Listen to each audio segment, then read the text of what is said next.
So welcome for today's class of mathematics. This is a matrix space paper. In that today's question is theorem. I'm going to give you all a theorem based on convergent sequence in the matrix space converges to a unique limit. But before that we need to know the definition of the convergent sequence in a matrix space. So write down convergent sequence in the matrix space definition first. A sequence xn in the matrix space x comma d is said to be convergent to p belong to x if for epsilon greater than 0 there exists n naught greater than 0 such that d of xn comma p is less than epsilon. For n greater than or equal to n naught, in this case p is called limit of the sequence xn and we write limit of n tending to infinity xn is equal to p. So now let us prove this theorem. Convergent sequence in the matrix space converges to a unique limit. How we are going to prove this? Write down the proof first. Okay. Start writing the proof. How we have to prove this now? Write down sequence xn be a convergent sequence. Let xn be a convergent. You all can say that also. Write down let let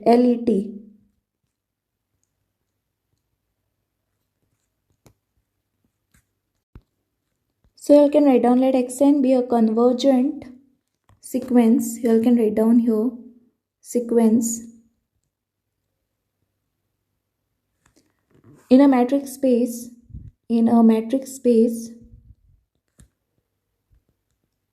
X comma d converge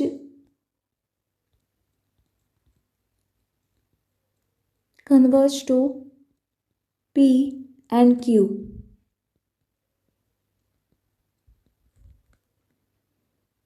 Okay, we read this part to you all. Okay, let xn be a convergent sequence in the matrix space x comma d converges to P and Q. Okay, now write down suppose that P is not equal to Q. Therefore, what I am going to say is epsilon is, let me take epsilon to be half of distance between P and Q, right? D of P comma Q is greater than 0. Now what I will do is now limit of n tending to infinity xn. Okay, so now I have taken limit of this. Limit of, suppose that P is not equal to Q epsilon, I have taken it half of D of P comma Q greater than 0. Now limit n tending to infinity xn. Now we will be using this definition of the limit. Okay, that there exists n naught belong to natural number and all this definition we are using now. So I can write down here directly. Therefore, there exists n1 belonging to natural such that d of xn comma p is less than epsilon for all n greater than or equal to n1. Okay. Next, what you are going to do is limit n tending to infinity xn is equal to q. Therefore I can say there exists n2 belonging to natural number such that d of xn comma q is less than epsilon for all n greater than or equal to n2. Let n naught, take this n naught to be equal to maximum of n1 comma n2. So here n is greater than or equal to n naught. Therefore n is greater than or equal to n naught implies, now this will imply you what? That distance of p comma q, directly write down this on the next page, okay? Or else you all can write it over here. Now this implies that, write it on the next page. So obviously it is going to imply you that d of p comma q is less than or equal to d of p comma xn plus d of xn comma q. Now this will be strictly less than. Now what is d of p comma xn? The statement which I have given you all here, there exists n1 belonging to natural such that d of xn comma p is nothing but, d of xn comma p is nothing but, it is less than epsilon.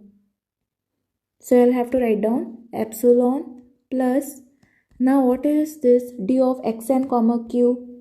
D of xn comma q is less than epsilon. So again you all have to write it epsilon over here. Write down epsilon over here.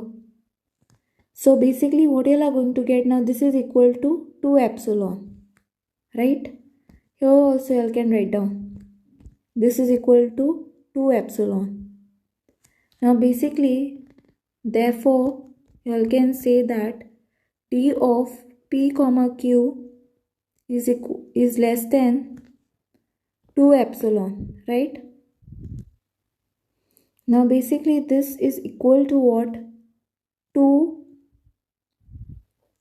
or else 2 multiplied by, see what is the value of epsilon? In the statement it was given the value of epsilon is equal to half of d of p comma q, right? So half of d of p comma q, right? So this is the value of epsilon. I have substituted over here. Now you can cancel this 2 and 2. What answer you are going to get? D of p comma q, right? So I am getting d of p comma q is equal to d of p comma q, right? Finally what you get is d of p comma q is less than 2 epsilon. Now which is equal to 2 into epsilon value substitute, you will get p comma q, right? So this is the answer which you get. So I hope you have understood this concept of this thing. Or let me again explain you all. Say the proof start here. Let xn be a convergent sequence in the matrix space x comma d converges to p and q. Okay, I have taken these two elements p and q, and suppose if I say that p is not equal to q, I will take the value of epsilon to be half of d of p comma q, which is greater than 0. Okay, now limit of n tending to infinity xn. So after this, what I will do is I will take the definition of this. Therefore, there exists n1 belonging to natural such that d of xn comma p less than epsilon for all n greater than or equal to n1. Next, limit xn is equal to q when tending to infinity. Here it was what? Xn is equal to p it was. Okay, here. Okay, now limit of n tending to infinity, xn is equal to p. So there exists n1 belong to natural number such that d of xn comma p is less than epsilon for all n greater than or equal to n1. Next, you will take limit n tending to infinity, xn is equal to q. Okay, so it will be n, there exists n2 belong to natural number such that d of xn comma q is less than epsilon for all n greater than or equal to n2. Let n0 is equal to, take this n0 to be maximum of n1 and n2. Okay, right, put this bracket properly. Okay, now say that n is greater than or equal to n0. After that, d of p comma q is less than or equal to d of p comma xn plus d of xn comma q. Now what is d of p comma xn? Epsilon plus this value is also epsilon only over here. So it will be equal to 2 epsilon. Then d of p comma q is equal to 2 epsilon. 2 multiplied by half of epsilon value is right over here. Right? So I can see that the epsilon value is right over here, half of d of p comma q, right? So I can write down d of half of d of p comma q. So here 2 will get cancelled. 2 ones are 2 ones are. What is left? D of p comma q. Now d of p comma q is equal to d of, so d of p comma q is equal to d of p comma q. So what was the question asked to you all? Convergent sequence in a matrix space converges to a unique limit. Okay, so it will give you unique limit. So I hope you have understood how to prove the given theorem, and thanks for watching. If any queries, doubts, you can comment below.